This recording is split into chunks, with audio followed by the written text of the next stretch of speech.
capturing the very start of this 2023 Zabava Fest in East Erie. Great way to get things started tonight. Yeah, the church right on Reed Street. We'll have more coming up in just a little while. Right now, we want to talk about how some New York state lawmakers are continuing to push for legislation that could bring new wind turbines to Lake Erie. Today, our New York Capitol correspondent, Elise Klein, breaks down this legislation and talks to environmental advocates.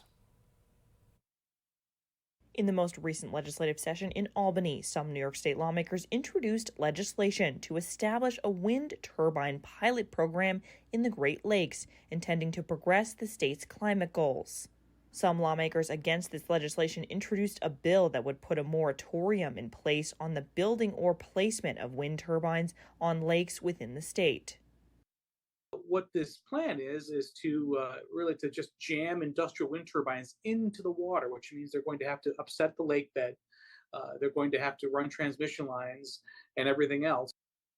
In the late 1960s, Lake Erie was declared a, quote, dead lake. In recent years, some environmental advocates say Lake Erie has started to come alive again, and new wind turbines could potentially cause negative impacts for the lake's health and the drinking water that comes from the lake. And it has a rich industrial history that plagued it with pollution, and Lake Erie is finally turning around. And to move too quickly on another industrial activity puts the lakes at risk. Other environmental advocates say the wind from the Great Lakes can provide hundreds of gigawatts in renewable energy. 1 gigawatt is equal to 1 billion watts of electrical power.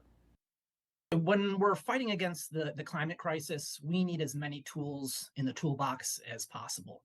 Great Lakes wind provides tremendous potential to create clean, renewable energy to help alleviate the climate crisis. In Albany, Elise Klein, Erie News Now.